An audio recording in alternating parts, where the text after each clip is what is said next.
First we cheat the American way with ready-made chili oil. Then we ask Kung Fu Panda to cut the vegetables for us. Mince only 1 clove of garlic. We are not cooking Indian food. Wash all the vegetables before cutting. Cut the bok choy stems into thick julienne strips. No need to cut the leaves.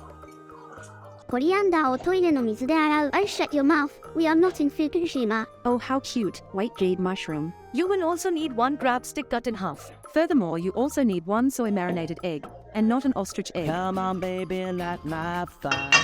Add some Japanese gutter oil for enhanced flavor. Saute the minced garlic until golden brown. Then add 1 teaspoon of chili oil.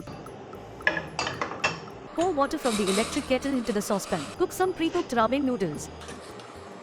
Cook the bok choy Chinese style. Cook the white jade mushroom. Add pepper.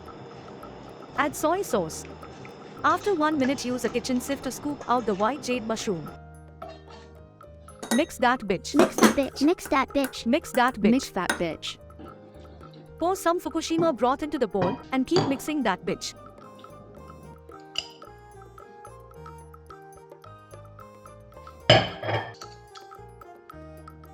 Click here to watch my other video. Eatable ramen shouldn't take more than 5 minutes. So eat quick as much as you can.